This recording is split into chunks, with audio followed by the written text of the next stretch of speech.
Hello everyone, সবাই কেমন আছো? আশা করি সবাই খুব খুব ভালো আছো। আমিও খুব ভালো আছি।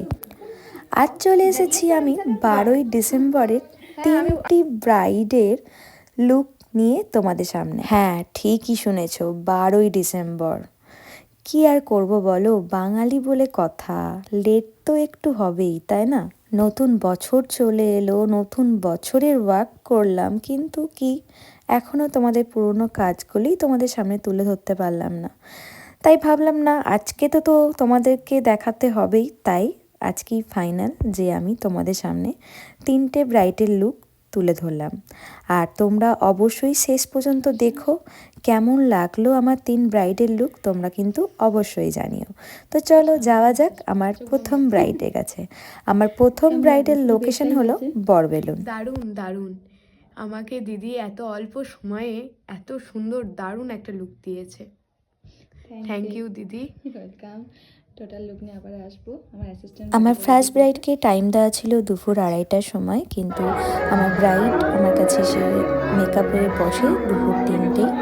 আধ ঘন্টা লেট হয়ে যায়, তারও কিছু করার থাকে না, সব কিছু রিচুয়াল সব কিছু করে সেই সেরকমই আমাদেরও কিছু করার থাকে না, কারণ আমাদের সেকেন্ড ব্রাইডের যে টাইম দেওয়া আছে সেই টাইমের মধ্যে আমাদেরকেও পৌঁছাতে হবে। ভালো লেগেছে, আমার লুকটা দারুণ এনে দিয়েছে। আমি যে এতটা পাবো আমি ভাবতে পারিনি। সত্যি খুব সুন্দর, দারুণ। থ্যাংক ইউ পূজা দি, থ্যাংক ইউ। আমার ফার্স্ট ব্রাইডের পছন্দের লুক আমি তাকে দিতে পেরেছি। তাকে আমি প্রথম বুকিং করার সময় বলে দিয়েছিলাম যে এই টাইমটার মধ্যেই বুঝতে হবে, নাহলে হয়তো আমার পারবো না। তো সেই মতোভাবেই ও বুকিংটা নেয়। তো আমার সেকেন্ড ব্রাইডের লোকেশন হলো ঢেরে। তো দেখতেই পাচ্ছ আমি কাজ শুরু করে দিয়েছি। আমার ওর বিয়ের দিনেও আমি ওকে সাজিয়েছিলাম। ও খুব মিষ্টি, কথা বলতে খুবই ভালোবাসে।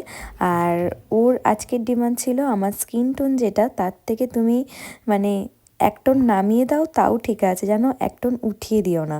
তো সেই মতোভাবেই আমি কাজ করেছি। মানে সবাই চায় যে একটু ফর্সা করে দাও বা স্কিন টোন রেখে করো। তো এই প্রথম শুনলাম যে আমার স্কিন টোন থেকে তুমি নামিয়ে। কথা বলতে বলতে আমি থার্ড লোকেশনে পৌঁছে যাই। থার্ড লোকেশন হলো বলগোনার নোতাতে। এই ব্রাইডটি আমাকে তার বিয়ের 1 বছর আগে বুকিং করে 2 দিনের জন্যই, কিন্তু আমি বিয়ের দিনের কাজটি নিতে পারিনি, কারণ লোকেশনটা অনেকটাই দূরে ছিল, কারণ আমি তাহলে সেকেন্ড কাজটা করতে পারবো না। সেই মতো ভাবেই আমাকে তার বিয়ের দিনের ডেটটা আমাকে ক্যান্সেল করতে হয়। তো আজকে সেই ব্রাইডও টাইম মতো বুঝতে পারিনি, তাই আমাকে প্রথম ঢেরের কাজটা চলে যেতে হয়েছিল। তারপর আমি ওর কাছে শেষে আসি। আর ওর ডিমান্ড ছিল যে খুব লাইট স্যাটেলের একটা লুক করব। দেখতেই পাচ্ছি একটা ছোট্ট কলকা করে দিও। আর বেচারির হেয়ারের অবস্থা খুবই খারাপ ছিল, শ্যাম্পু করতে পারেনি, তাই এত হেয়ারটা প্যাচপ্যাচে হয়ে গেছিল যে বলার নেই।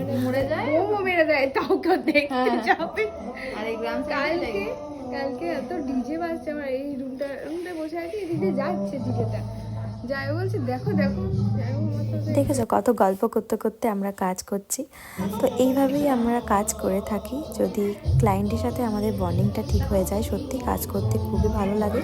আর একটা কেন কাজ, 10টা কাজও করা যায় যদি একটু সবাই একটু টাইমটা অ্যাডজাস্ট করে। কারণ আমাদেরও এই পিক ডেট কয়েকটা ডেটের মধ্যেই আমাদের কাজ করতে হয়।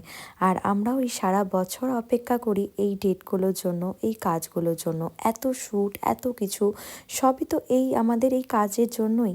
তাই যদি তোমরাও আমাদের সাথে কোঅপারেট করতে পারো তাহলে খুবই ভালো হয়। আর তোমাদের স্পেশাল দিনে আমাদের সুন্দর করে তোলার জন্যই তোমরা আমাদের বুকিং করো। তো আমরা সেটা চাই যে তোমাদের স্পেশাল দিন যেন তোমাদের কাছে আরও স্পেশাল হয়ে উঠুক।